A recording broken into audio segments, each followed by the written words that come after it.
Tătughean, pe care o să le rog să vă spună cum a fost ziua de astăzi aici. Ziua de astăzi a fost una plină, m-am bucurat foarte mult să văd tineri și oameni de toate vârstele au venit să ne susțină, să semneze și s-au bucurat foarte mult că susținem atât Partidul Reper cât și candidații independenți. Avem de strâns peste 200.000 de semnături.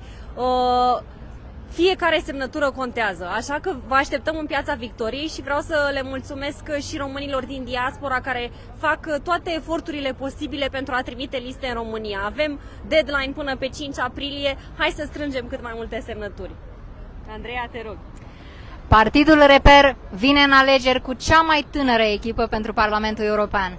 O treime dintre candidații noștri sunt tineri, persoane cu vârsta până în 35 de ani. Noi vă așteptăm să semnați pentru noi și vă promitem că o să vă reprezentăm cu cinste în Parlamentul European. Vă așteptăm în Piața Victoriei toată săptămâna viitoare, de dimineață de la ora 10 până seara la ora 20.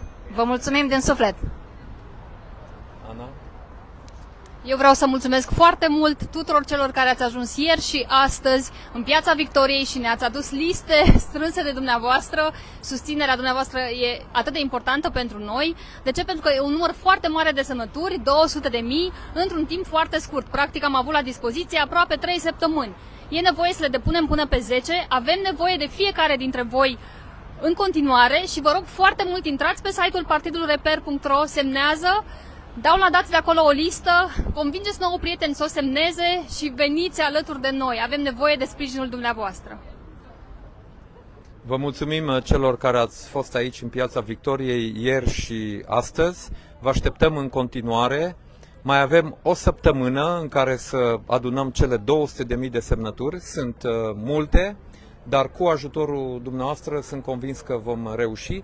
Încă o dată, nu e vorba de opțiune de vot, e vorba de a susține democrația. Puteți semna pentru oricare listă sau pentru oricâte liste doriți, liste de candidați și noi de altfel adunăm semnături nu doar pentru lista Partidului Reper, adunăm și pentru candidați independenți, Vlad Gheorghe și Nicu Ștefănuță, adunăm și pentru candidatura la Primăria București a lui Nicușor Dan, pentru alți candidați independenți. Deci haideți, semnați, aduceți listele, fie aici în București, fie în țară, pe platforma, pe site-ul partidulreper.ro găsiți acolo o hartă cu locațiile și cu adresele și cu numerele de telefon unde puteți trimite liste dacă ați adunat sau adunat semnături de la vecini, colegi, prieteni, familie sau dacă doriți să mergeți direct să semnați. Vă așteptăm în continuare și în seara aceasta și zilele care urmează până la sfârșitul săptămânii. Și pe mine mă veți găsi fie aici în București, fie în alte părți din țară. Suntem prezenți, mobilizați. Mulțumim mult pentru susținere și pentru încredere.